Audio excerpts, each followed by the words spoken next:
नए नियम में मसीह में हमारी स्वतंत्रता और अनुग्रह आधारित जीवन के सिद्धांतों की जो शिक्षा दी गई है, वे बहुत महत्वपूर्ण सत्य हैं। और बाइबल मसीह में हमारी स्वतंत्रता के बारे में बोलती है। समस्या यह है कि जीवन के कई ऐसे क्षेत्र हैं जिनके बारे में बाइबल नहीं बोलती, और मसीही लोग अपनी स्वतंत्रता को मनमानी में बदल लेते हैं। वे वही करेंगे जो वे करना चाहते हैं।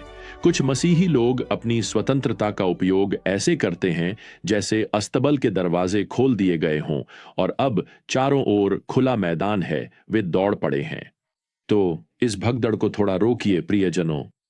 अब मैं आपको बताना चाहता हूं, मसीह में स्वतंत्र होना इसका मतलब नहीं है कि आप जो चाहें वो करने के लिए स्वतंत्र हैं। इसका अर्थ है कि अब आप वह सब कुछ करने के लिए स्वतंत्र हैं जो वह चाहता है।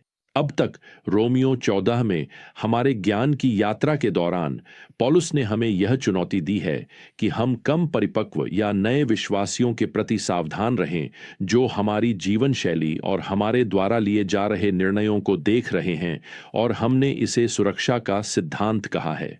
अपना जीवन किसी छोटे भाई या बहन के लिए मसीह में ठोकर या बाधा न बनने दें। वे अभी मसीह के साथ चलना सीख रहे हैं, इसलिए अपनी स्वतंत्रता को उनके रास्ते में इस तरह न डालें कि वे ठोकर खा जाएं। इस सुरक्षा के सिद्धांत पर सावधानी पूर्वक विचार करें। अब पौलुस हमें एक और सिद्धांत देता है जिससे हम जान सकें कि अपनी स्वतंत्रता का बुद्धिमानी से उपयोग कैसे करें। मैं इसे प्रतिष्ठा का सिद्धांत कहना चाहूंगा। वह पद 16 में लिखते हैं, इसलिए अपनी भलाई को बुराई कहलाने न दो। पौलुस जिस भलाई की बात कर रहे हैं वह किसी भी प्रकार की मसीही स्वतंत्रता का कार्य है। आपके लिए कोई चीज करना ठीक हो सकता है, लेकिन यह ध्यान रखें कि आप परमेश्वर के संतान के रूप में अपनी प्रतिष्ठा बनाए रखें, जो ईमानदारी और पवित्रता की ओर अग्रसर है। तो आपको इसका भी पीछा करना चाहिए। पौलुस हमें बता रहे हैं कि हमें अपनी प्रतिष्ठा की रक्षा करनी चाहिए। हमें इस बात की चिंता करनी चाहिए कि हम दूसरों पर कैसा प्रभाव डालते हैं। दूसरे शब्दों में वह कह रहे हैं कि अपनी आत्मिक स्वतंत्रता को इस तरह न होने दें कि कोई आपके विश्वास की निंदा करे। मुझे याद है कि मैंने पढ़ा था कि दिवंगत सुसमाचार प्रचारक बिली ग्राहम कितने सतर्क रहते थे कि वे अपनी पत्नी के अलावा किसी भी महिला के साथ कभी भी बंद जगह में न रहें, चाहे वह कार्यालय हो, गाड़ी हो या यहां तक कि लिफ्ट भी हो। अब कुछ लोगों को लगता था कि वह जरूरत से ज्यादा चिंतित हैं, लेकिन वे अपनी प्रतिष्ठा की रक्षा करने में सतर्क थे। कई मसीही लोग कहेंगे, अरे उन्हें थोड़ा ढीला होना चाहिए था। मैं आज यह कहूंगा प्रियजनों कि आज कई मसीही लोगों को समझदारी और जागरूकता की जरूरत है। अब मैं यहां थोड़ा रुककर कुछ व्यावहारिक दिशा निर्देश देना चाहता हूं। जब आप अपने नाम के महत्व यानी प्रतिष्ठा के इस सिद्धांत पर विचार करें, सबसे पहले इस तथ्य के प्रति जागरूक हो जाएं कि आपको देखा जा रहा है। आपको यह जानकर हैरानी हो सकती है कि आपको अन्य विश्वासियों और अविश्वासियों द्वारा, यहां तक कि छोटे बच्चों द्वारा भी कितनी बारीकी से देखा जा रहा है। वे उन बातों और कामों को नोटिस करते हैं जिन्हें हम शायद मामूली समझते हैं। अब यहां एक दूसरी बात है। हमें इस बात के प्रति जागरूक होना चाहिए कि हम कितना प्रभाव डालते हैं। देखिए, आपको केवल देखा ही नहीं जा रहा है प्रियजनों, हो सकता है कि आपको कोई अपना आदर्श बना ले। और इससे भी गंभीर बात यह है कि अनुकरण अक्सर उस सीमा से भी आगे निकल जाता है, दाएं या बाएं, जितना आप स्वयं स्वीकार करते। युवा लोग अक्सर जो कुछ वे हमसे देखते और सुनते हैं उसे बढ़ा चढ़ाकर पेश करते हैं, हमारे कार्यों और शब्दों को जिन्हें हमने कभी दोहराने के लिए नहीं कहा था। हो सकता है कि वे उसे समझें भी नहीं। मेरा छोटा पोता जब वह 3 साल का था, किसी बात पर प्रतिक्रिया देते हुए बोला, हे भगवान, क्या हो गया। और दरअसल उसने मुझे, अपने पापा को, यह बात कई बार कहते सुना था और अब वह भी वही कह रहा था। इससे मुझे याद आया कि मुझे अपनी बातों में सावधानी बरतनी चाहिए।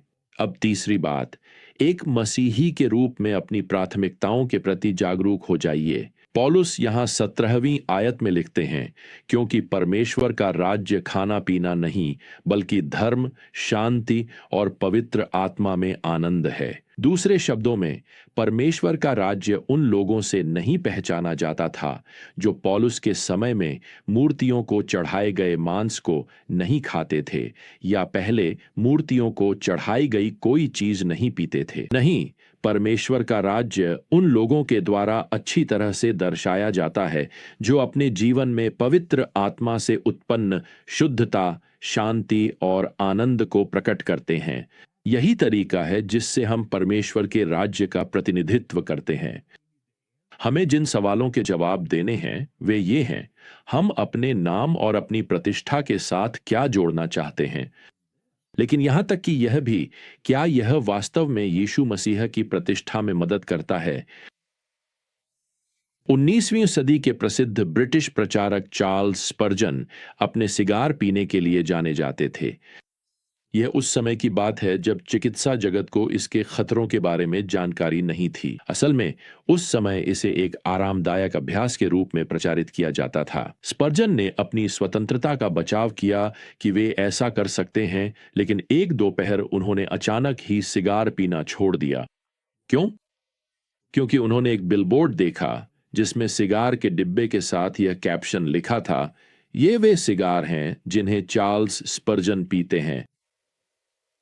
स्पर्जन ने उसी समय तय कर लिया कि वे अपने नाम और अपनी प्रतिष्ठा का उपयोग सुसमाचार के अलावा किसी और चीज के प्रचार के लिए नहीं होने देंगे।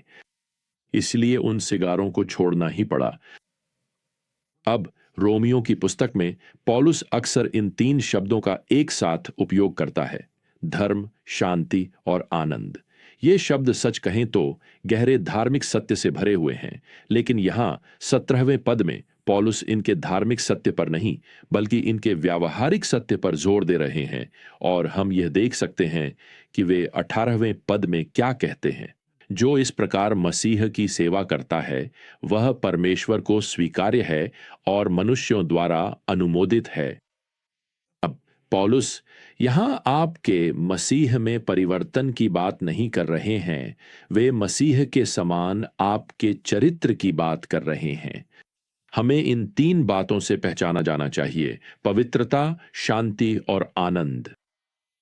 तो मसीही स्वतंत्रता के इस विषय में, इन धुंधले क्षेत्रों में, ऐसे क्षेत्रों में जहां बाइबल किसी मुद्दे को विशेष रूप से संबोधित नहीं करती, हमें खुद से कुछ सवाल पूछने चाहिए। क्या मेरी मसीही स्वतंत्रता मसीही पवित्रता को दर्शाती है? क्या मेरे कार्य शांति उत्पन्न करते हैं या संघर्ष? क्या मेरी जीवन शैली दूसरों में आनंद को प्रोत्साहित करती है या फिर उदासी? तो आइए हम अपने जीवन में पवित्रता, शांति और आनंद को प्रदर्शित करें। अब मैं इस बात की ओर ध्यान दिलाना चाहता हूं कि यहां पद 18 में इसका दोनों पक्षों का उल्लेख किया गया है। पौलुस लिखते हैं, स्वीकार्य अर्थात प्रसन्न करने वाला, परमेश्वर के लिए और मनुष्यों द्वारा अनुमोदित। अब आप सोच सकते हैं, यह कैसे संभव है कि दोनों परमेश्वर और मनुष्य को प्रसन्न किया जाए? क्या यीशु ने हमें लूका अध्याय 6 में यह नहीं बताया, धन्य हो तुम जब लोग तुमसे बैर रखते हैं और जब वे तुम्हें अलग करते हैं, तुम्हारी निंदा करते हैं और मनुष्य के पुत्र के कारण तुम्हारे नाम को बुरा कहकर ठुकराते हैं? धिक्कार है तुम पर जब सब लोग तुम्हारी प्रशंसा करें। प्रेरित पतरस ने भी 1 पतरस 4:14 में प्रभावी रूप से यही बात लिखी है, यदि मसीह के नाम के कारण तुम्हारी निंदा की जाती है तो तुम धन्य हो, क्योंकि महिमा का आत्मा अर्थात परमेश्वर का आत्मा तुम पर ठहरता है। खैर, मुझे तो यह नहीं लगता कि एक मसीही एक ही समय में परमेश्वर और मनुष्यों दूसरों दोनों को प्रसन्न कर सकता है। असलियत यह है कि भले ही अविश्वासी आपसे कोई संबंध नहीं रखना चाहते हों और कभी आपकी तारीफ न करें, शायद आपसे नफरत भी करें, फिर भी वे चुपचाप गुप्त रूप से आपकी ईमानदारी का सम्मान करेंगे। वे यह देखे बिना नहीं रह सकते और शायद इस बात की सराहना भी करें कि आप अपनी बात पर कायम रहते हैं, अपना काम करते हैं और सच बोलते हैं। फिर भी कुछ लोग ऐसे होंगे जो आपको खुलकर नापसंद करेंगे और आपका मजाक उड़ाएंगे। साफ कहूं तो वे आपको थोड़ा अजीब ही समझेंगे।